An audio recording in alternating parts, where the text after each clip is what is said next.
twe twabonye bagiye ku bitaro bya Kibogora tubona kamera bashyizeho turavuga ati ibi bintu ntago byaba ari true story kubera ko ntago kamera yakwemera ibitaro bifite abayobozi babihagarariye byakwemera yuko bajya gushutinga y'inkuru hariye ngiye ndabivuga bakti I'm so sorry ikamvugisha ukuri uwinyanganyange sindi wabo turi kumvikana habayemo abanyamakuru batakoze ibintu biri profession washaka ko bikorwa gute so jewe ndambi ubu burofa bw'aba pumbafu ariko wowe bite byawe ubundi urashaka kumfata nk'ikigoryi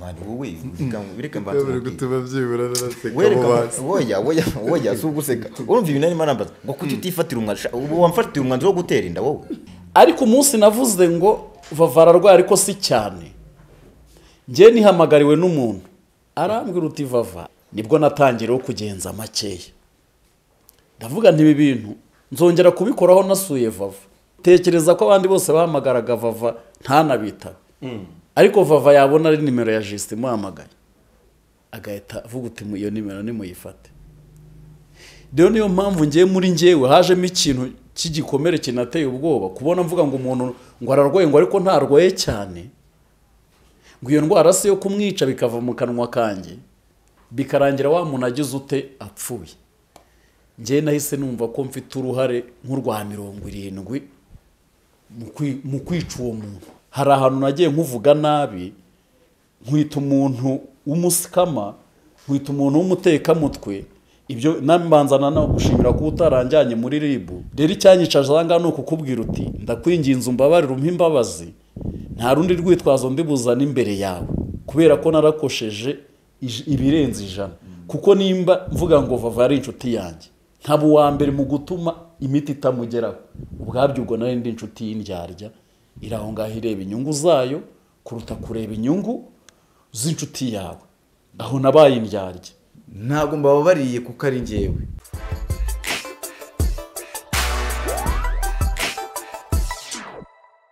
Yes yo kubarimo kurikirana gahunda zacu za buri munsi reka tubasuhuze ndakeka ko mumeze neza cyane kandi mukaba murimo gukurikira izi gahunda buri munsi buri gihe buri kanya aka kanya tukaba turi kumwe hano muri kamera zacu ngira ngo murimo kubona abagabo batatu kugira ngo bicaranye gutya hari impamvu turi kumwe nabo ku bantu barimo kuyobora iki kiganiro my name is Baktin ngama ndi kumwe na Nepo yes maze gahunda ziraza kugenda neza all in all Nepo banza dufungurire kwanza ikiganiro kuno kimeze muri abagabo batatu kugira ngo tubahuze gutya hari impamvu kandi ni impamvu zikomeye cyane yego abantu benshi rero bakibona ba Dr. M abenshi bahita baramuzi Karabuka Imana baramuzi Pastor Justin baramuzi nabantu batandukanye mwamenye mu buryo butandukanye mwamenye mu bigano bitandukanye usibye ko Dr. M ari ukuntu bajya guhuzamo gato uko ari babiri gusa Justin atandukanye na Karabuka Imana ndetse Karabuka Imana atandukanye na Justin rero abenshi mwaje mubona ibigano byagiye bikorwa na abantu bagabo babiri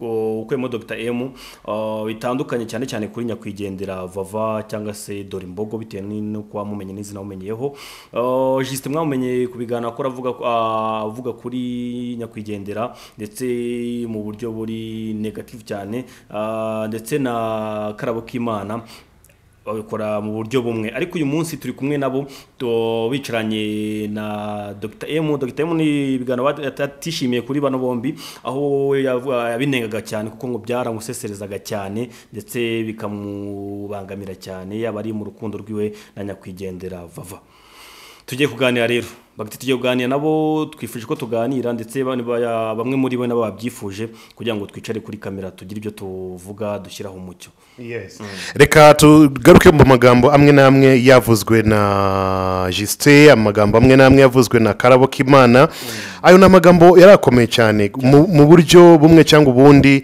hari nabandi benshi bakomeje kubivuga gutyo yagiye akomeretsa umuryango wa vava yagiye akomeretsa Dr. M n'abafana ba Dr. M cyangwa ba nyakwigendera vava bagiye bavuga ko hakozwe ibintu bitari byo hagiye havugwa ko ku maplank n'ibiki byose ngo bariya nabatwitsi vava ngo nagwa rwaye kandi namagambo yarakomeye cyane mu buryo nje kunabitekerezaga Dr. M nago yari akwiye no kwicarana n'abantu bagabo imbere ya cameras. Abantu benshi banabyibaza bahise babyibaza kano kanya kubera ko n'ibiganiro byinshi agiye gukora avuga ko atazahura nabo ndetse atakeneye no kongera kumva mu matwi yiwe none uyu munsi baricaranye.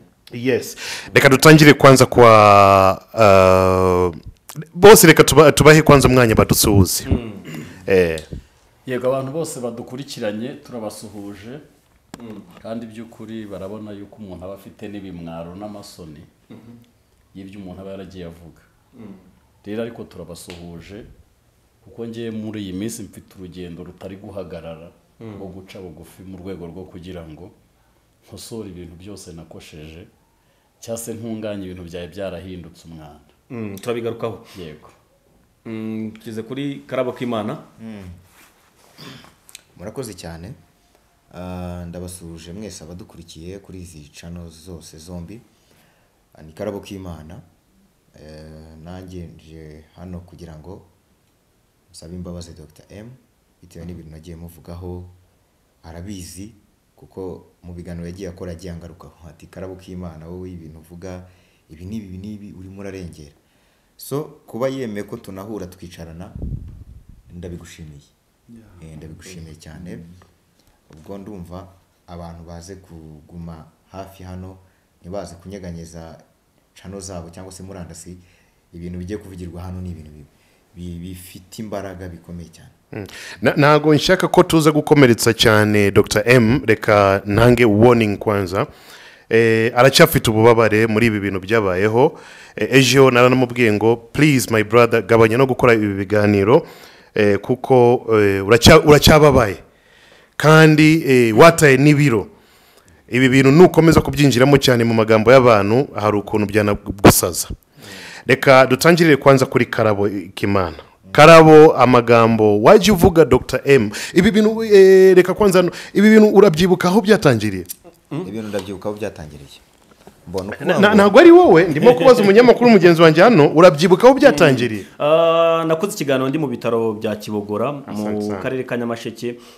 Karabo k'Imana umwe mu bantu bahise bagisesenguraho niko twabyita, agikora ibiganiro byinshi bitandukanye. Nyuma yo kubona ikiganiro twakoreye na Vava arwaye ari mu bitaro, akajya avuga ko ngatarwaye ndetse ngashobora kuba ari uburyo bw'ubusikama kugira ngo babone amafaranga cyangwa se warabivuze. Ikiganiro cya mbere ubanza yaragikoreye na hano. Ntago ngewe nigeze mvuga Vava nabi kuko Vava ari no mu bitaro natanze nimero ye ku Gasaro TV. Ahubwo umuntu navuze nabi umuntu witwa Dr. M, ari nayo mpamvu yanzanye kwicana nawe kugira ngo musabe imbabazi. Dr. M nawe ni kubyumva? Ya wenda uko ngiye mbyumva uko yabivuze mbere wari umubeshyeye. Icyo yavuze mbere yabanje kuvuga yari ari hano ari kumwe na Bakti, aravuga ati ngo ngiyewe naraye mvuganye na Bakti ngo na Dr. M ngo yarahari kandi ngiye sinari impari, niko kantu yakozemo ko wenda ko kubeshya avuga ngo ngiye namwibwiriye ko ngo nabyaranye ngo nava cyangwa se ngo naryamanye na Vava. Nicyo kintu cya mbere yabanje gukora wenda kimvuga nabi. Yanza ndi kumuvugaho mvuga ati ntukambeshyere, ntabwo twize tubonana, wavuze ibintu bitari byo gutya na gutya na gutya na gutya. Ya nyuma nyine nibwo yaje kuvuga wenda kujya Vava avuga ko atarwaye, ko byahoze ngo ari plank kuva kera, ngo n'ubu ngubu bishobora kuba ari plank. Ya nubwo buryo yabivuzemo. Ubwo bivuze ngo mu by'ukuri ibyo yari yabonye mbere ntabwo yabyemeraga. Ya ntabwo yabyemeraga. Jewe umva impamvu ntabyemeraga. Kandi ndagira ngo tuze iki kiganiro tuze gusa sinzobere kuko ngewe murabizi ko ndi umuntu uvugisha ukuri. Dr. M nawe aragerageza kunyumva. Ngewe mu makuru nari mfite mu gikari bivugira n'imbere ya Dr. M, ariko nciye bugufi imbere ye kuko naramukomerekeje kandi I'm so sorry for that. Sibyo? Ngewe nari mfite amakuru ko Vava afite abana babiri, ariko ntago neza uko papa we batandukanye.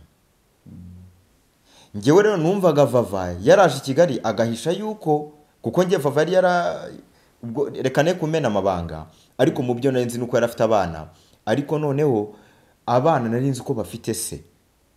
Nabonye rero akundanye na Dr. M, ndavuga ni bino bintu ni ibintu bumvikanyeho na gatwiko nge mbizamo nyine ndimo ndavuga ntazi yuko papa w'abana ba Vava batandukanye. Urumva ubwo rero Dr M ngiye rwose umbabarire nakwitwayeho nabi nkuvuga nabi ngerega ubu nta n'ikibazo mfitanye na Vava nubwo yatabarutse ikibazo nyifitanye na Dr M niwe ngira ngo tuze gusabana imbabazi. Gahunda y'imbabazi turaza kwisubiraho mu kanya gatoya. Mu magambo wagenda kuvuga inyuma ya video yari yakozwe na Dr M n'uyu mugabo twicaranye hano baje mu bitaro kureba Vava arwaye. Vava akomeza no kwivugira ngo nukuri ndarwaye meze nabi abantu bose nahemukiye mu mbasabira imbabazi ni byinshi byavuzwe hariya.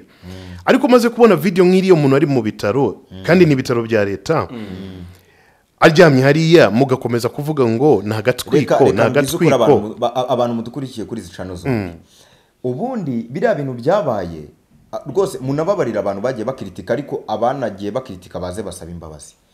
Ubundi ibitaro bya leta ibitaro bya Kibogora ngira ngo ni ibitaro bya leta siko bimeze ubundi mu bitaro bya leta kirazira kujyanayo kamera ugafata inkuru byose ntabwo ari bya leta gusa. Yes rero twe twabonye abantu bagiye gufata inkuru ibi bintu mvuga muze kubishyiramo ntimuze kubikatinga ngo mubivane bakti neba bikatinga ku Rugendo TV uwo bishyira ku Rugendo kuri Big Town turi kumvikana. Twe twabonye bagiye ku bitaro bya Kibogora tubona kamera bashyizeho turavuga ati ibi bintu ntago byaba ari true story kubera ko ntago kamera yakwemera ibitaro bifite abayobozi babihagarariye byakwemera yuko bajya gushutinga y'inkuru hariye turi kumvikana. Niho twahereye rero twebwe tugira gute dukritika ahubwo aha hantu reka mvugisha ukuri habayemo ubunyamuga bukeya bw'ibitangazamakuru bimwe na bimwe byagiye gufata inkuru bikanishutinga karaboretse ntaguciye mu ijambo kandi nawe kwizera urimo nawe uri bamwe mu bantu bagiye gushutinga irango we uri umwe mu bantu badushyize mu rujijo genda simvugira nyiramivumbi kumuvuga ndimo ndakuvuga turi kumwe gutya naguciye mu ijambo ngiye kubwira ntabwo abaje amakuru neza kubera ko mbere yuko tuhagera twarabanje tubisabira uburenganzira kandi bisabira uburenganzira babaye uburenganzira bwo gukamera cyane batubwira ngo ntagire umuntu umwe mugaragaza w'ibitaro ahubwo mugaragaza babaye uburenganzira bwo gukamera cyane Dr M muri kumwe na twari kumwe okay ya kandi ikindi wenda njyaho nahita ndenzaho ni ukuvuga ngo baduhaye uburenganzira bwo gukamera kandi ikindi nshimamo n'Imana kubw'icyo kintu cyabayeho ngira ngo ni kwa kundi Imana itanga gahe igaha umuntu agahe ko kwihana. Nuvuga ngo iyo aza kubimbwira nkuko yari yarabimbwiye mbere ngira ngo nza gutabaza nabibwiye ati umuntu uri kuvuga gutya andaga ambwira gutya na gutya ambwira ati bimeze gutya na gutya uzansabira abantu imbabazi yabimbwiye mbere yuko mu manura hari turi Nyabugogo none kuza kubivuga ngiye ntabwo byari kumvikana. Numva Imana yo mu ijuru yamwihereye ako gahe ko kugira ngo abibwire abantu bose bive mu abyatuza kanwa ke hanyuma nuzanga kumubabarira we azaba yarababariwe ko nzi neza ko buyicaye mu ijuru. Urugero rutoya ku musaraba Yesu aho yarabambiwe hari ibisambo bibiri igisambo kimwe kinangira umutima ngo nibura umwana w'Imana ngikize ngo nakudukize undi warareba kandi nicyo cyari igisambo ruharwa yaravuga ati ngo twige turazira ibyaha twakoze twaribye twakoze ibintu byinshi ngo ariko wowe urazira ubusa ngo cyokora ngiye nugera mu ijuru uzanyibuke. Yesu yamusubije ati yaramubwiye ati iri joro turararana muri paradizo kubera ijambo rimwe ryonyine ryo guca bugufi rimwe ntabwo ari amagambo abiri yavuze avuga ati ni rimwe ryonyine iryo rimwe rero iryo Imana yo mu ijuru yahaye Vava iryo jambo ryo kurivuga kugira ngo Imana imwihere ubugingo. Hariya rero wenda yarakrititseho ngo kubera iki byabayeho byabaye mu bushake bw'Imana kugira ngo ubwo bushake bw'Imana bitume Vava abona rya juru kuko iyo bitabaho ni benshi wenda yarabwiye nabi ni benshi wenda baba bafite ikibazo gutya na gutya ariko yabashiye kubabwira bose bumvira icyarimwe yaturira isi yose icyarimwe bituma habwa ijuru. Urumva rero ibyo ni byo gushima ahubwo kuko byabayeho ni Imana yabikoze kugira ngo Vava abone ijuru. Dr nyegereza mikoro nkubwire akantu gato kugira ngo nge nawe tuze gukiranuka amahoro. Ibi bintu nubwo wabonye twagiye tubikritikaho habayemo weakness ya bimwe mu binyamakuru buretse gato urumva ibinyamakuru byaraje biraducanganyukisha bo bari muri business wowe uri mukuri njye ndabivuga bakti I'm so sorry reka mvugisha ukuri uw'inyanganyange sindi iwabo turi kumvikana habayemo abanyamakuru batakoze ibintu biri profession washaka ko bikorwa gute buretse gato habayemo abanyamakuru bamwe baducanganyukishije bakora inkuru bo bari muri business kandi Dr M na Vava bo bavugaga ibintu biri true story twebwe tujyaho turatakarwa turavuga urimo nabyumva baduhondanye imitwe kuko twese turabasesenguza ariko bazi ubwenge Justin wenda araza kugira ijambo aza kuvuga ariko namwe nk'abantu nk'abanyamakuru bamwe na bamwe hatarimo bakti bamwe na bamwe nibiba ngombwa nimba muri abantu bafite umuntu muri abantu bafite umutima bamwe muzicare mwenenge kuko mwagiye mushora abantu bakritika mu bibazo mutuma dusesengura ibintu bitagakwiriye kubaho kara abantu biraza gutuma abantu baguma washyiramo hagati bataza aho bari kubera ko uravuga ko wari ushyigikiye ko urukundo rwabo hagati ya Dr M na Vava arumeze neza ariko mu by'ukuri nge mu biganiro nagiye mbona byawe wakora wavugaga ko Dr M ari umusikama ahubwo ari kubeshya Vava ahubwo Vava gusa wavuze ko arwaye yavuje ni byinshi yahise avuga reka kwanza tubanze twibutsa abantu bimwe na bimwe Karabo yavuze ko baryamanye kuriya gukengurana ahubwo ngo hari byinshi bigiye kujya hanze ngo umwe muri bo yasabye undi ngaramupangira ngiye amakuru mfite nuko ibyo bintu byavuzwe bivugirwa hano mu gikari nige wambere bivuze reka mvuge iki kintu mbumwere kuri iki kintu ngewe simvuze umuntu wariwe umuntu yanjyanye ku ruhande muri industry imwe mwebwe turi kumvikana ibi bintu ngiye mbibamo iyo mwantumiye mu biganiro ntawe mvuga ngo usibye bakti wenda ni ujye untegera umuntu yanjyanye ku ruhande ambwira ABCD arambwira ati wowe nibi uvuge gutya dore makuru proof zirahari ibyo wavuze byose bari umuntu abikora uretse gatoya proof arazimpereza urumva Dr M mujye mubenya abantu bumvana nabo umuntu arambwira ati dore ABCD vuga gutya umuntu arangije nyuma urumva nimba umuntu umuzi nk'umuntu uri intellectuel of course wavugaga ushingiye ku bintu yaguhaye fact ziri hariya zigaragara ngiye ndagenda breaking inkuru bitewe n'ibyo yampaye nyuma nza kwisanga nguye mu mazi abira kandi si ubwa mbere bantuye mu bibazo si ubwa mbere uyu munsi aho ngeze ndabizi neza ko ubuzima bwanjye bufite aho bushingiye niyame n'umuntu wari we wese ushobora kuza kuntura mu bibazo kubw'inyungu ze runaka turi kumvikana nge ngira ukuri kwanjye kuri muri ngewe ubwo abo nirinze kuvuga uzisamura gato tuzibirindura nzamushyira hanze ariko Dr M ibyo nabwiwe ibyo wabonye mvuga ibyinshi nabaga nahawe amakuru turi kumvikana urumva nyamukuru cyatuzanye hano no kugira ngo umugire ibyo byumvikana na Dr M ariko abantu bakahita bibaza kubera icyo utavuga umuntu yakubwiye ko ugomba kuvuga wakwandikiye text kugira ngo ukomeze uyisome uyisangiza abanyarwanda ubabeshya uyu munsi Dr M araguha zambabazi gute kandi ushobora gusanga mubo kandi narangiye ariko se reka banze nkubwire wowe uragira ngo nkomanya abantu imitwe ubwo se ndaba ndimo ndubaka societe icyambere cyo nuko ngewe nemeye icyaha ibyo wakoze byose barabikwandikiye kugira ngo bivuge buretse gatoya wishaka kumbwira ngo barabinyandikiye banyandikira se ngende Skype ngewe barabikubwiye ibi ujye kubibaza Skype ujye kubibaza na wa wundi uhanganye na yawe ukajunza n'ibintu nk'ibyo ngibyo mwebwe mwamubuza ko hakushe abazi ko mwasaze mani wowe uraza kumpondanya imitwe naba uzangaburira se uzangaburira umwana tugiye gukora ikiganiro cyo kuvugisha ukuri kubera iki bamwe bavuga abandi ntubavuge barakubujije ni uburenganzira bwanjye ariko barakubujije abo mvuze ntihagire umuntu uza kuvuga ngo Karabo k'Imana ngavuze uyu n'uyu ndanabiyamye ngewe icyo nkubwira ata Dr nuko ibyo navugaga ibyinshi babimbwiraga kugira ngo nabyumve neza nuko Vava yatabarutse hari umunsi umwe nigeze kuba ndi ahantu mu modoka ntindamo nahawe amawayize nahawe briefing Vava we aranyihamagara yambonye ndi mu modoka ndi inyuma ahita mbwira ngo se Karango kutavuye mu modoka ngo ko wahamyemo kumbi jewe urumva bamwe bari bambye ati uze kugira gutya uze utungurane gutya n'ibiki so jewe ndambiye ubu burofa bw'abapumbafu aho wakoze icyo kiganiro nibo bakomeje gushyira muri ibyo bintu. yewe ndi umuntu umaze kubaka izina ntazagire umuntu uzongera kunkoresha ibi. Urabona Vava yitabye Imana mani kubera ubuvayo bw'abantu.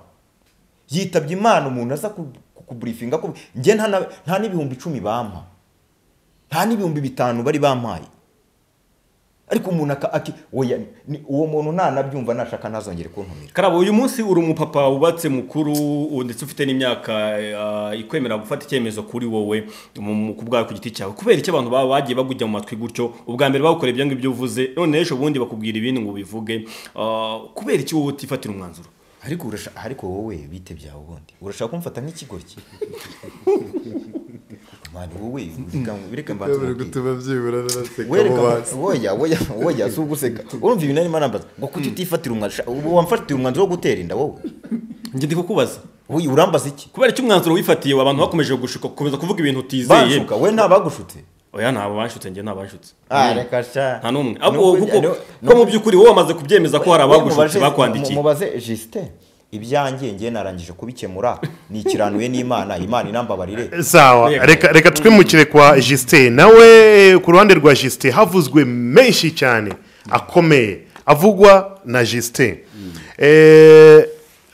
Nepo sinzi nimba ubyibuka. Yego Justin umwe mu bantu bakoze ibiganiro byinshi bitandukanye kuri Vava, cyane cyane ibiganiro bivuguruza ibyo nyakwigendera we yivugiye ubwe, aho yavuze ngo ararwaye kuko ariko icyo kiri kumbabaza n'ukuntu ari gukuriza indwara arwaye mu by'ukuri ntago ari indwara ikwiriye kuva mu bitaro bya Kigora ngo ijye ku bindi bitaro, ngo ndetse ntago ari umuntu ari ukwiriye kuba yarwara asaba ubufasha, kubera ko ubufasha ari gusaba ntago bamuha ayivuze ihe ndwara. Mu by'ukuri we ni muzima. Tugaruka kuri video yafashwe n'abantu ntazi runaka, yafite telefone kuvuga ngo azabikuza agize $1,000 nibwo azajya kubikuza.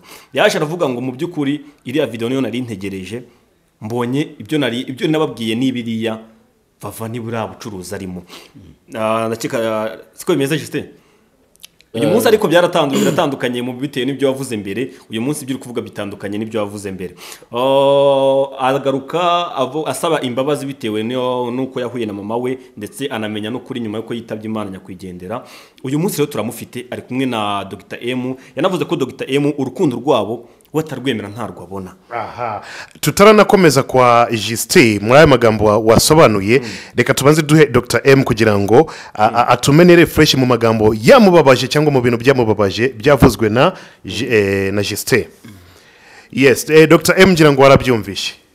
Kenshi wakomeje no kubisubiza urakaye cyane mu gihe Vava yarari mu bitaro. Ni ukuvuga ngo ubwo mudusubije inyuma byabaye icyo gihe nyine kuri ngewe hari ukuntu ikintu cyarangiye kiba cyarangiye, gusa ngewe hari ukuntu mvuga ibintu kandi mvuga ibintu bihari by'ukuri n'ibintu bindimo.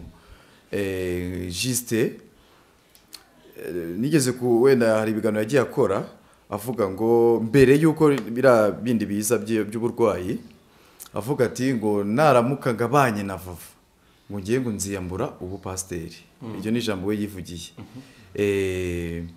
So we hari ukuntu yabibonaga kandi koko ndiko n'abanyarwanda hafi ya bose babonaga mbese ngo ntago baberanye, ngo ni plank, ngo mbese hari ukuntu babifataga abantu bose muri rusange.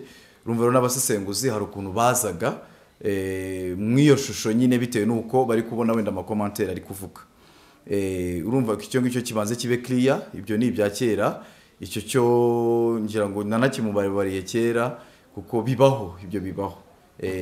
So nyuma nibwo byaje gukomeza, Vava ararwara ndamutabariza, gusa cyano namutabarijeho yindi ya gatatu nagiye kuvuga izina ryayo, icyo gihe yarambabaje kuko navuyeyo nkivayo ku munsi wakurikiyeho nibwo yasa atumira umuntu uza gukasa bya bindi navuze kandi azi neza ko ibyo navuze ari ukuri. Sibyo? Urumva uwo muntu yakoze ikosa, twaranarishwaniye dusabana imbabazi birarangira nawe ku rundi ruhande nyine. Uwo muntu sinshaka kumuvuga. Sibyo? Byabayeho nyine icyo kintu cyabayeho. Urumva yarambabaje yarankomerekeje umutima, ndavuga ati umuntu turi gusaba imfashanyo z'umuntu urwaye ahisa atumira baza kubikasa. Sibyo? Ndagira ngo wenda Justin gutanga umucyo waho hantu wenda impamvu yabikashije niki, ntabwo namuvugirana umuntu w'umugabo wubatse kandi no kuba twahuye ni umuntu uca bugufi kandi na Dawidi yarakosheje Dawidi wo muze muri Bibiliya nawe yagiye acumura inshuro nyinshi ku Mana niwe muntu wakoze icyaha gikomeye cyane muri Bibiliya sibyo kuko yafashe umugore w'abandi ku ngufu arangije yica n'umugabo we niki ariko ubu kano kanya kuko yicujije Imana yamwicaje imbere yayo sibyo ubu yicaye mu ijuru Dawidi ngira ngo turabyemera ngo twese so umuntu wese rero ubasha kuba yasaba imbabazi umuntu wese ubasha kuba yaca bugufi nta udakosa navuze kuri kira gisambo cyo kubusaraba cyari kiri kumwe na Yesu cyaciye bugufi kibasha kuhita kibona ubugingo ikindi cyo kinangira umutima burya kiriya kinangiye umutima cyari igisambo kinasanzwe kiba nka kamambiri cyangwa kibiki ahubwo cya gisambo ruharwa nicyo cyavuze ati twe turazira ibyaha byacu nyamara ariko yewe n'umwana w'Imana urumva ngo data nujya mu ijuru nanjye uzanyibuka Yesu ahita amusubiza ati iri joro turarana muri paradiso impamvu yamusubije gutyo ni iki nuko icyo gisambo cyari giciye bugufi kandi bari mu minota ya nyuma cyabonye ijuru n'ubu still kicaranye na Yesu nkuko Yesu yabyivugiye sibyo so nibyo ndi kukubwira ati nta udakosa niyo mpamvu nakunze kuvuga na kera hose nkavuga ati nta mutagatifu i Kigali sibyo nta mutagatifu ubaho n'uwiyita umukiranutsi aba yise Imana inyabinyoma kuko Imana avuga ati n'intungane bwira 17 ku munsi so ubwo yari nka introduction wenda kuri Justin we afite uko ari bwisobanure kuri side none ya Karabo side tubwiye tuza kwigaruka yes yego rero icyo navuga aho ngaho twagize ikibazo mu gihe cy'irwara rya Vava arwara views zabuze ngo iki yarwaye views zitari kuboneka nicyo mbanza kubwira abantu uyu munsi wa none iyi nkuru kandi ubwo ngeye nkoresha ukuri mu bintu byose iyi nkuru uyibonye wayikubita ukabona irarebwe iyo nkuru mera nk'uyiheregeta iryo kosa twese ritugwaho abantu b'abasesenguzi aho rero niho naje ngeye mpita mbona ko nashinyaguye urumva ni nayo mpamvu nihutiye gusaba imbabazi naraje mvuga ko Dr M atazabana na Vava uko byagenda uko ariko kose ibyo nabivuze nkanjye ntawe unyongoreye impamvu ngeye ntashobora kuvuga ngo hari umuntu wambwiye ngo nimvuga ibi nuko iyo bibaye ngombwa bakagukanyaga amapingu wa muntu ntimujyana ugenda nkawe ni nayo mpamvu rero hari amakosa menshi umuntu aba yaragiye agira ute akora kandi yaranakoze muri ibi bintu kugumya rero ngenda mvuga kenshi nabiteye na views simbeshya abanyarwanda kuko Dr M Musina nagahuye nawe Vava we twarahuye ari n'inshuti yanjye urumva rero ntago nari kujya kugira ibindi kubikora naravuga uti iki kiganiro nimba nyikubise kikaba kigeze muri tarani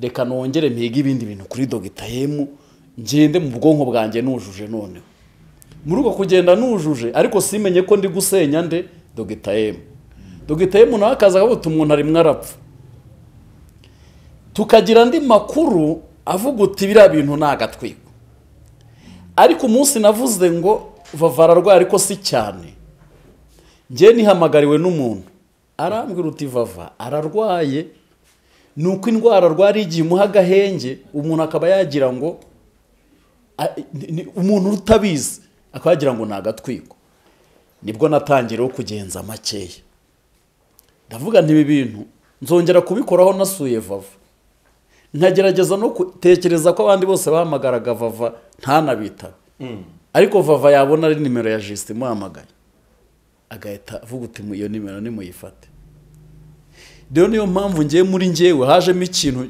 cy'igikomere kinateye ubwoba kubona mvuga ngo umuntu ngo ararwaye ngo ariko ntarwaye cyane ngo iyo ndwara se yo kumwica bikava mu kanwa kanjye bikarangira wa muntu agize ute apfuye njye nahise numva ko mfite uruhare nk'urwa 70 mu kwica uwo muntu kuko nimba hari abantu bari gutabariza uwo muntu twese iyo duhaguruka nk'abantu Vava yagiye aho ibiganiro tukavuga uti Vava amerewe nabi ikintu cyaje kutuvangamo kikanaducanga ni kimwe cyonyine kuza kuvuga kwa Dr M njye nicyo cyanshanze ndavuga se Vava ko afite mama we akaba afite umuryango ku cyatabonetse umuntu wo muri famiye nicyo cyase kimvanga ngewe ndavuga uti reka nze nkwereke Dr M mukubite n'ubundi none ndangije navuga uti Dr Yemu n'undi yatangiye abeshya Vava bakora puranka bagira gute ndaza njye rero iyo ndi kwagitinga inkuru nyagitinga n'umutima wanjye wose kuko YouTube njye niko kazi mfite ubwo rero ngiye guha abakunzi banjye ibyo ngomba kubaha n'icyo bita amarangamutima yanjye ariko bya bintu biza kutubyara ikintu bita ikosa uyu munsi wa none nta n'umuntu uzongera kumbona muri iryo kosa nk'icyo Karabo yavuze by'ukuri benshi bajya gukora ibiganiro umuntu ashobora kutaguha ibintu uvuga ariko akakubwira uti waba wamenye ibya bageti urumva nabimenye ugahita ureba nimba uri bujye kuri bageti umuvuga neza cyangwa ukubita hasi ibyaba byamubayeho rero ni ukuvuga ngo nayo makosa twagiye tugwamo kabiri tukavuga n'inkuru zisohotse kwa Bosco agahita azana akantu k'akavida ako ngako ukabona ni ukuri noneho wowe ugahita uvuga uti nimba Bosco arebwe n'ibihumbi 2 kanjye mite nkagitinga vuba kahite kagera mu 40,000 ugahita uvuga ya nkuru ariko udafitiye iki gihamya niyo mpamvu mbwira abantu bari kuvuga uti nta makosa bakoze keretse nka bari ribi bahamagaye nibwo bamenya neza ko bakoze iki amakosa urumva nabajije umudogiteri umwe ubwo nari natangiye kandi kwata ku rugendo vuga ngo bakoze amakosa kujya gukora inkuru mu bitaro mamagarwa n'umuntu ntazi uti Vava barimo bamupangira akagara ari bugendemo bakamukoraho inkuru uti kandi yigenzaga mu gitondo aho naho impamvu nta muvugaho nuko bankanyaze nta namubona ndangije ndavuga uti izo puranka zanyu mbaje umudogiteri arambwira uti ni ibintu dufite mu mategeko ko mu gihe koko umuntu ubufasha ari bukure kuri social media agomba gukorerwa ubuvugizi kandi bamureba urumva umudogiteri arabimbwira mu gihe wabisabye ukagaragaza n'impamvu ugize ute ubisabye umuntu bamukorera iki ubuvugizi mu gihe aho hantu hari bumuhesha iki ubuvugizi niho natangiye kuvuga tuzi ko bya bintu bikomeye mpita mbona ibintu biteye ubwoba rero icyo nabwira Dr Yemu nge nazanywe hano nanabisabye kenshi no kukubwira uti hari ahantu nagiye nkuvuga nabi nkwita umuntu w'umusikama nkwita umuntu w'umutekamutwe ibyo nambanzana no gushimira ko utaranjyanye muri RIB kuko ibyo nari navuze kuri wowe byari bigize icyaha byari bifite n'umunyamategeko wanabikurikirana utanagiyeyo rero icyanyicaje zanga no kukubwira uti ndakwinginze umbabarire umpe imbabazi nta rundi rwitwazo ndibuzana imbere yawe kubera ko narakosheje ibirenze 100 kuko nimba mvuga ngo Vava ari inshuti yanjye nkaba uwa mbere mu gutuma imiti itamugeraho ubwabyo ubwo nari ndi inshuti y'indyarya iraho ngaho ireba inyungu zayo kuruta kureba inyungu z'inshuti yawe aho nabaye indyarya amahirwe twagize nuko Vava yagiye amaje kwikiranura n'abantu benshi akoresha n'ijambo avuga uti kandi nanjye hari ntanze imbabazi ariko ndagira ngo nkubwire andi mahirwe nge nagize nuko nahuye na mama wa Vava n'umuryango we wa bugufi bakambwira uti turakubabariye ariko bikaba bidaciyeho nzanatera n'intambwe nkajya mu rugo kuko namufatiraniye i Kigali ndavuga uti nta umenye iby'iyi minsi rero nka Dr Yemu ngenda kwinginze kuko nakuvuze inkuru dukurikiranwa n'abantu buri hari abantu bose babona ko Dr Yemu koko ari umusikama ari umujura yibisha imbuga nkoranyambaga nangiza izina ryawe mu yandi magambo nakwangishije abantu ariko ibyabaye byose bigaragaza umunyakuri n'ibyo wavugaga rero ndakwinginze umbabarire kubera yuko naragukosereje nkwangisha abantu umbabarire utarampa n'imbabazi ndagushimiye ibyo nakoze byari bigize ibyaha byari kumfungisha ariko niwanjyanda hehe uwo mutima ufite rero uzawugumane kuko hari ibintu byinshi byagiye bibaho n'abantu benshi wari ufite n'uburenganzira ku kujya kubare ko nimba tuje kwabungura umusikama byo tugaragaza by'ubusikama nta bimenyetso tugize ute dufite ntugende Imana bamugisha mwagiye hariya buriya twese tumenye ukuri ndetse n'abantu babasha kuvuga uti burya bya bintu rero nge ku giti cyanjye n'umuryango wanjye kuko ibintu buriya nshobora gukorera aha byagira n'ingaruka kuri famiye yanjye Justin hari ikintu wavuze ku bijyanye na views ngo kiriya gihe views zari zabuze kugira ngo ukore izo nkuru zo kujya in a negative side instead yo kujya positive side ngo inkuru zari zabuze uhita ubikora biriya kugira ngo base abantu babashe gukurikirana ibyawe nawe ubone izo views. Hari akandi kantu uza kongeraho nyuma ngo ubikura sigiye kwa Bosco cyangwa whatever. Ariko ikintu nakubwira nuko Vava arugwaye ukavuga inkuru ko Vava ararugwaye tugende mbereke cyangwa Vava yivugiye ko arugwaye tugende ari mu bitaro tugende tumurebe cyangwa tuganize abantu still bari kubireba. Erega uyu munsi bagiti yagiye ku ruhande rubi. Yes, kubera icyo yagiye ku ruhande rubi kuko Nepo na Dr. M baragiye mu bitaro bakora inkuru yo mu bitaro sizarebwe zararebwe n'abantu benshi. Hari ibintu tujya dukinishaho kandi ibingibi na rib n'amahame y'itangazamakuru kuko kenshi abantu tujya gukora ibi bintu bya YouTube utazi n'amahame y'itangazamakuru abameze gute. Yes, kujya muri negative side ushaka inkuru ariko ntugakabye nabyo ntabwo ari bibi. Story numvishe kwa kanaka nanjye nagiye hariya ndayivuga nkayikuza uri ashobora kuba afitanye urwango nande na Dr. M cyangwa na Vava we akabyuka akihimbira inkuru akayikubita hanze gutya like this. So izo nkuru ngizo mu by'ukuri nizo kwirinda cyane cyane Nepo sinzi ikintu ndio kongeraho. Numva twajya tujya kuri side yadusobanura kuri side ya Justin no twajya tujya kuri akadusobanura no kuri side ya Karabo k'Imana mu magambo menshi yagiye yumva avuga ayamubabaje ndetse nayo uyu munsi kano kanya bayicaranye akwiriye kumubwira ngo uransaba imbabazi kubera aya magambo wambwiye ngo ni Dr. M. Nago busabye imbabazi ariko turaza no kubahereza umwanya wihariye wo gusaba imbabazi nimba icyabazanye hano uyu munsi no kumusaba imbabazi Dr. M n'abantu barimo gukurikirana izi social medias n'ibintu byose byavuzwe n'ibyabaye byose turaza kubahereza umwanya ariko Dr. M nawe reka tumuhe umwanya wo kuvuga inyuma yo kumva Justin. Ngiye cyo wenda navugaho ku byo Justin avuze. Justin n'umuntu w'umugabo ni umuntu ufite abana n'umuryango ngira ngo ikintu cya mbere navuga Imana yo mu ijuru mu umugisha kuko ibintu by'isi biratandukanye kandi biranasekeje.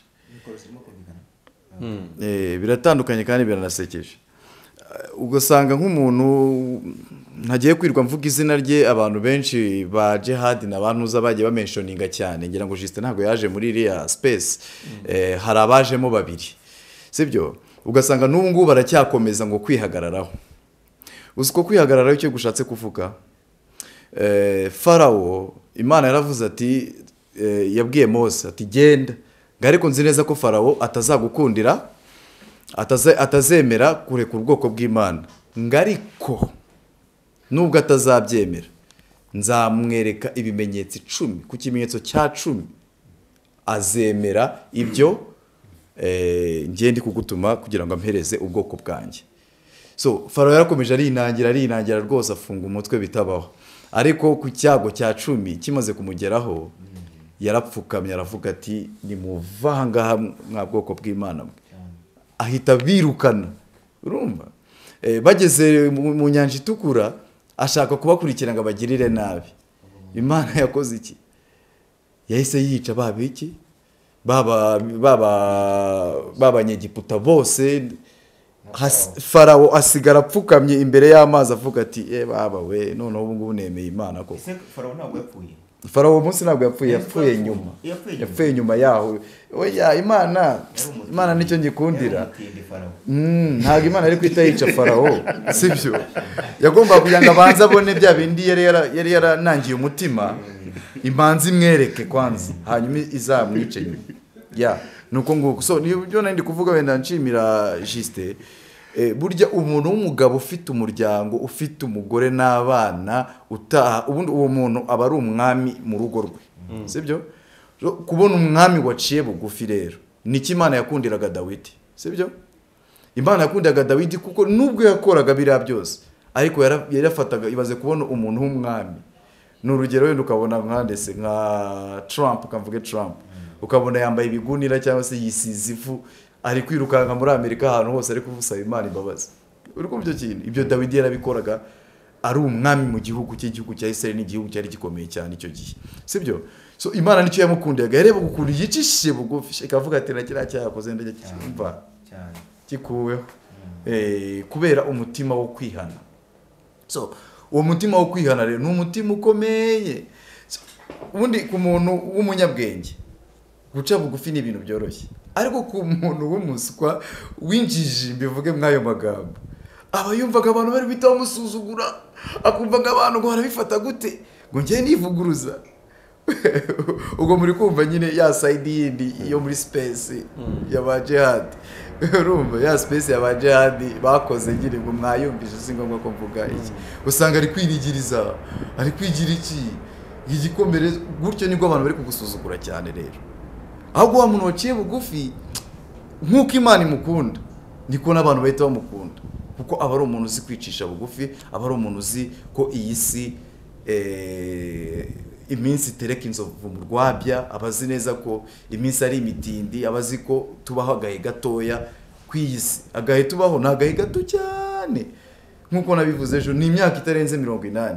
Ku Mana rero ni nk'iminsi 8. Ibikureba kareba uburyo wikakaje uri muri kagahe kawe, kumva abantu bose wabakandagira, kumva abantu bose ni ubusa imbere yawe, ariko still hari igihe kimwe kiba kizagera nawe ahawe hakibagirana, mbese muri makeya.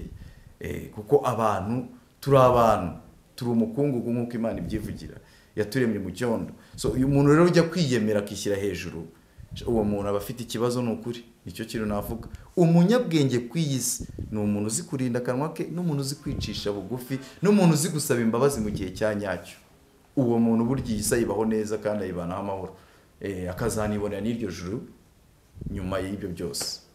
Ndumva njye aricyo navuga ho mushimira, ndagushimiye cyane.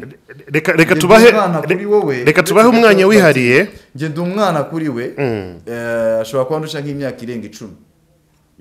Irenga 10 ishobora kubirimo, sibyo? So gutinyuka rero kuvuga ati akana nka kariya gasaba imbabazi ni ikintu gikomeye, ni igikorwa gikomeye. Imana ikiguhera umugisha utagabanyije, kandi uzagume gutyo pe.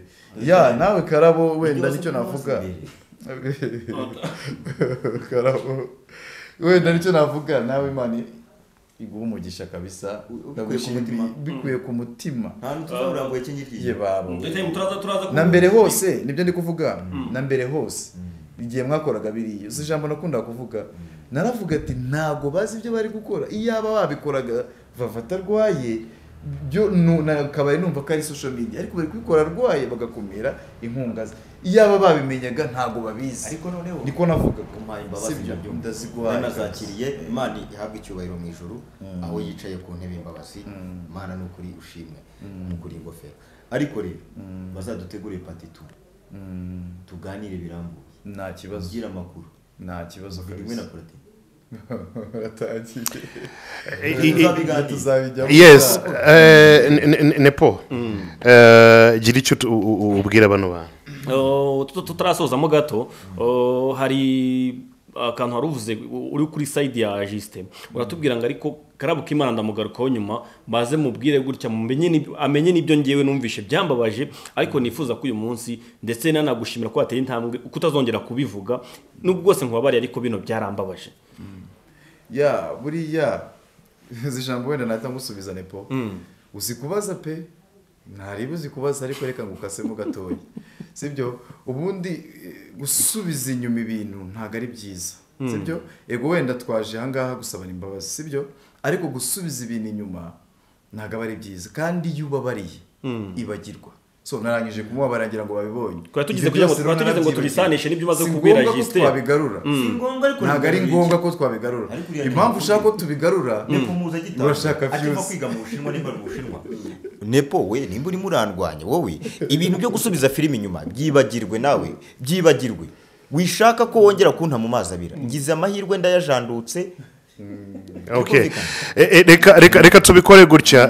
Fata umwanya wawe Karabo k'Imana, Justin nawe yaza gufata umwanya we mu muganirize neza mu musobanurire uko bimeze musaba imbabazi mu buryo bwiza n'aba bafana barimo gukurikirana ibi bintu cyane cyane abafana abafana birabababaza cyane kuko iyo babonye ibintu next time bakongera bakabona ibi ngibi birabacanga bikanabababaza hatazajya n'undi muntu urwara bakagira ngo koko ni plan kandi plan. Icyo nabwira abafana badukurikiye bo kuri izi televiziyo zombi nuko muri bino bintu twakoze habayemo ereri, habayemo akantu ko kutamenya, habamo n'akantu ko guhubuka ku bantu bagiye batandukanye.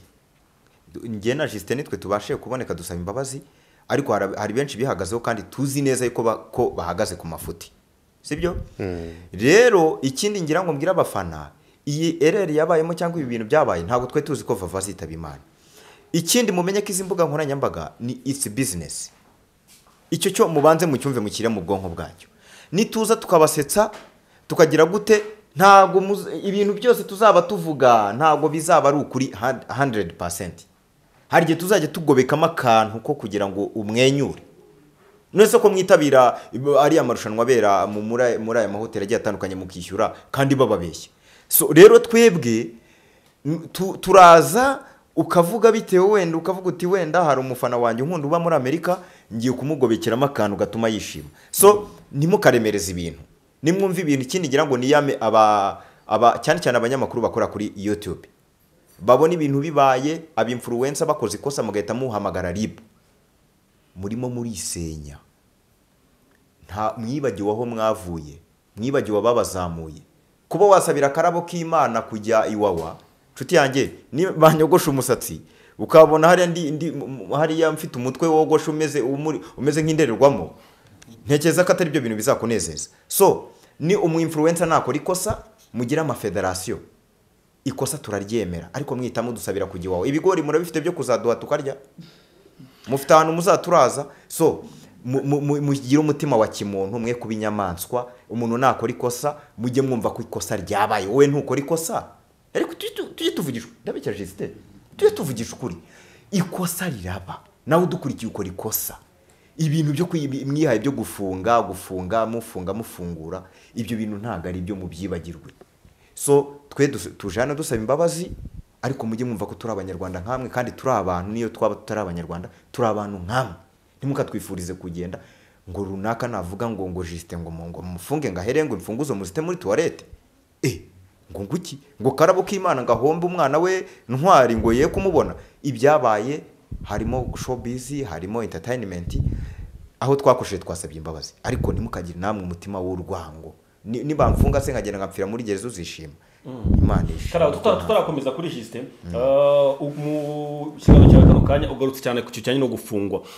Hari abantu bageze guterwa babwira ko nukomeza ibyo bintu bazafungwa. Yego bagiye babyandika ngo karabo k'Imana ngo RIB muhamagaze, biranambabaza. Biranambabaza. None abagendaga babingira mu gikari n'abantu bakora itangazamakuru cyane cyane cyo kuri YouTube, barimo barica amahame y'itangazamakuru. Mwebwe muzamura abantu mubakuye mu mibyuko, mu bishokoro, ahantu henshi mubizi ko ari abantu batize. Mwamara kubazamura mwabageza ahantu kure, mugahita mubagira abasesenguzi. Basesengura ibintu ibisesengurwa n'ibidasesengurwa, mugahita muzana uwundi muntu uza kumukasa nawe uri aho ngaho wavuye mu bigori, mu bishokoro, ngo nguriya muntu ngo naji wawe. Mwebwe mwizamuriye abantu murashaka no kubashyingura. Iryo ni ikosa nge mbashinza nk'abanyamakuru ba YouTube. Mubyumve ko mbibashinza, mwabazamuye mubizi yuko ari abantu hari abo mwazamuye bahuye n'ihungabana, hari abaho nk'ubu nka karabo k'Imana nkanjye. Murabizi ibintu nagiye mpora nabyo bigiye bitandukanye. Uyu munsi ushobora kuvuga ikintu nka provoke, umuntu akamprovoka nkavuga ibintu bitari byo. Ntunabikate wowe ugahita ubishyira hariya. Unzi neza ko ndi karabo k'Imana ufite ubumuga bw'uruhu. Ubizi warangiza wabona ikiganiro cy'igiyeho cyabaye abantu bacyanze, ugahita uzana undi muntu uza gusesengura ngo karabo k'Imana niba mujyane wawe. Ikibazo nago gifite twebwe, gifite abanyamakuru batari professional. Yes. Wigeze ubona Bagita bikora? Dr. M wamusabye imbabazi yakubabariye.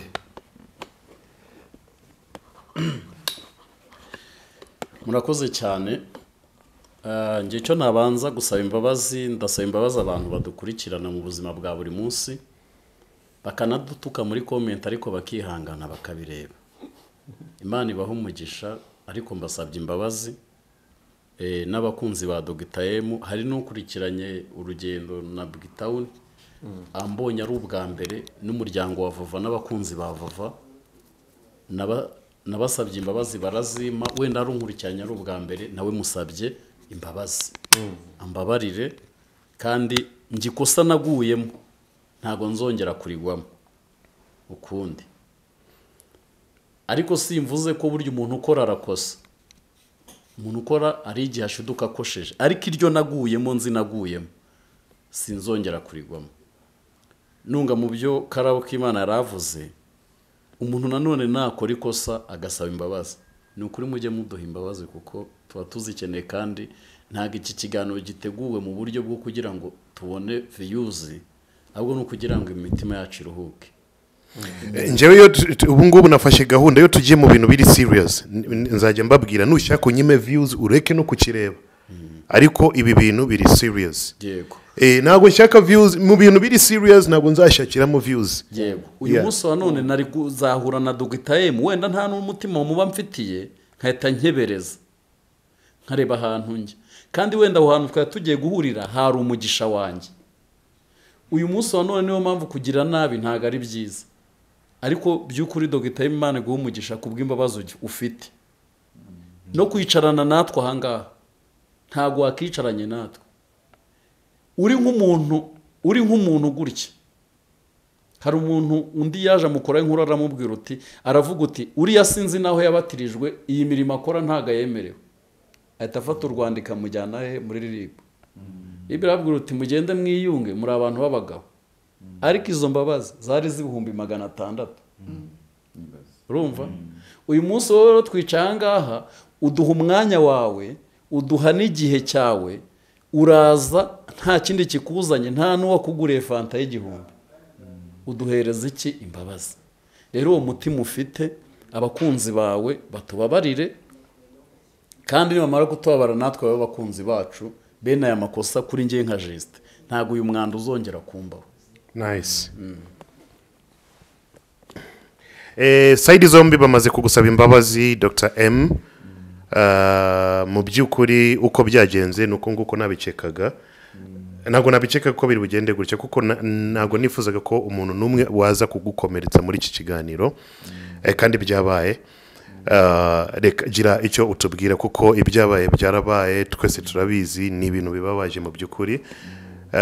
Gira icyo utubwira, kuko ni benshi abangaba babiri bo bafashe bateye intambwe, baravuga ngo reka tujye gusaba imbabazi Dr M mu byo twavuze. Twari tugeze ngo ni imikino, twashakaga views, twashakaga ko bigenda gutya na gutya. Abandi hari abantu batubwiye badusetinze, genda uvuga ibi ngibi nibi, ariko all in all byaje kurangira Vava yitabye Imana.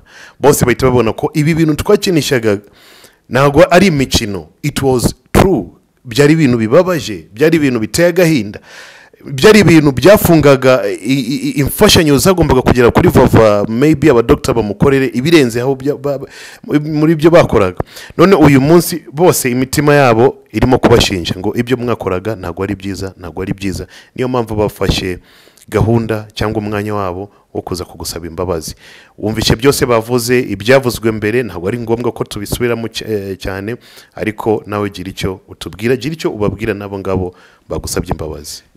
Wenda icyo navuga, mu Giswahili baravuga ngo kosa sio kosa, kosa kurudia kosa. Ikosa si ikosa, ahubwo ikosa ni ukusubira ikosa. Buriya nicyo kibi. Rero umuntu wese uba ukosa, buriya baravuga ngo ukora ni ukosa.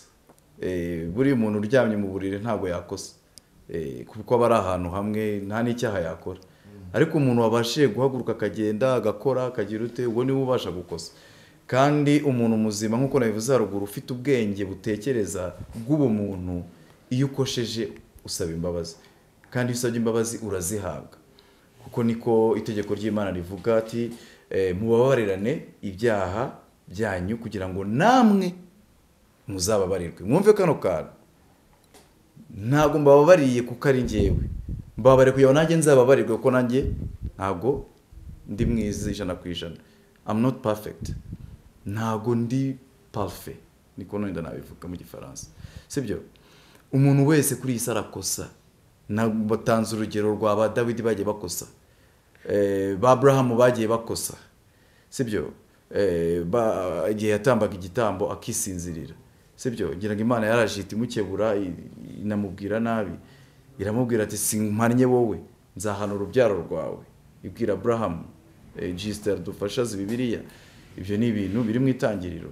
So nta muntu kuri iyi si uri perfect, nta muntu udakosa, ahubwo umuntu muzima ufite ubwenge butekereza, uhagarara ku maguru ye yombi, urumva Imana yahaye ubwenge, ufite n'ejo hazaza hazima, iteka ryose arakosa ahubwo akikosora, kandi ikosa ryigisha ubwenge bw'ejo hazaza. Kuko iyo nk'ubu iri kosa ribayeho, nkeka ko nk'uko babyivugiye, ntabwo ubutaha niyo haba ari undi muntu uje n'ibiki ntabwo bajya gusesengura ibintu wenda batakazeho, sibyo. Niyo mpamvu ndi kuvuga nti umuntu muzima ni umuntu ubasha kumenya aho yakosheje, yakosa akarikosora. So Imana yo mu ijuru ibaho umugisha, ni ukuri. Guhera uyu munsi tuvugana muri inshuti zanjye, so duhura n'ahantu henshi rwose, nta kibazo pe. Gatoya nimero yawe nta niyo nari mfite, urumva, ndagira ngo yimere hano kuri kamera, hari icyo bitwaye kwandikire. Oya 078 079 wifashe vuba 079 18 497 497 18. iyi niyo nimero yawe yitabwa na Dr. M. Dr. M warusoje? Nari nsoje, gusa ntarasoza. Icyo navuga, banyarwandakazi, mwatubaye hafi, Imana yo mu ijuru ibaho umugisha. Ni ukuri abankunda bose, ngira ngo aba basabye imbabazi nabo ni mubakunde, kuko nta mutima mubi bafite, kandi nababwiye ko nta udakosa, kandi yikosa warikoze ukamenya ikosa wakoze ukarisabira imbabazi, ngira ngo Imana irakubabarira. N'abantu rero ni mubabarire mu izina rya Yesu Kristo umwami wacu, amen. Yego Dr. M, wowe urababariye ku giti cyawe, ndetse urabohotse nabo barabohotse, mumeze neza, murera niko bavuga. Ariko hari abakunzi ba Vava bari kubareba kano kanya, bafite umutima utandukanye n'uwawe kano kanya, urababwira iki, urabasaba iki? Icyo nababwira nibyo ngiye gusubiramo. Ikosa iyo ryamenyekanye rigakosorwa, ubu warikoze akarisabira imbabazi, ngira ngo Yesu yaravuze ati umuntu nagukubita urushyi hano, ujye utanga n'undi musaya agukubitemo urushyi. Bishatse kuvuga iki? Ni ukuvuga ngo ni kwa kwicisha bugufi Yesu yavugaga ati niba umuntu agusabye imbabazi zimuhe, ko nuzimwima nawe ntuzababarirwa. Nuvuga ngo abo badukurikiye niba bima imbabazi, ubwo nabo baba batazababarirwa. Kuko iyo utanze imbabazi uba ubibye, nawe izo mbabazi uzazihabwa. Nuko isi iteye. So mubabarirane. Mama wa Vava yampaye imbabazi, nawe umpaye imbabazi, n'imiryango yo kwa Vava yampaye imbabazi. Imana ishimwe. N'abadukurikiye bagwaye imbabazi Karabo. Ndabashimiye cyane Dr. M, ndagushimiye cyane Karabo k'Imana, ndetse ndagushimiye cyane nawe Pastor Justin kuba mwateye intambwe nziza yo kuvuga ngo hano twarakosheje, ariko uyu munsi yo twitekerejeho dusanga ibyo twavuze tutabyishimiye, ari twebwe ku giti cyacu ndetse n'abadukurikira. Nago isura twabirikaga nago yari nziza kuri twebwe, cyane cyane ko mwese muri abagabo mwubatse, yaba ari Justin uri umugabo, yaba ari Karabo k'Imana uri umugabo. Turabashimiye cyane. Merci beaucoup. Ndagushimiye cyane wowe twanyuma icyo kiganiro, ndagushimiye cyane wowe ugiye kugira icyo ukora ku bana bava basigaye kugira ngo bakomeze kwiga ndetse n'ubuzima bwabo bugende neza. Ndagushimiye cyane wowe ugiye gukora subscribe kugira ngo urugendo ukoze kunyutsa ako kantu. Nimero ya mama wa Vava muze kuyishyiraho munsi, ndetse hari ngira ngo Justin na Karabo bazaba bahari uwo munsi, ndabatumiye wenda niko nabivuga. Tugomba kuzamanuka, hari icyo tuzajya gukorayo umunsi tuzabivuganiraho kuri telefone, ntabwo ari ngombwa ko wenda bivugwa kano kanya, tugomba kuzamanukana, namwe muzaye muhari. Urakoze cyane rero. Ndagushimira rero wowe ugiye gukora subscribe ku Rugendo TV ndetse no kuri Big Town TV kugira ngo umuryango mugari wacu wagukugira avance naho ugera. Nitwa Nepo, twari turi kumwe na Bakti. Imana y'u Rwanda ihorane namwe.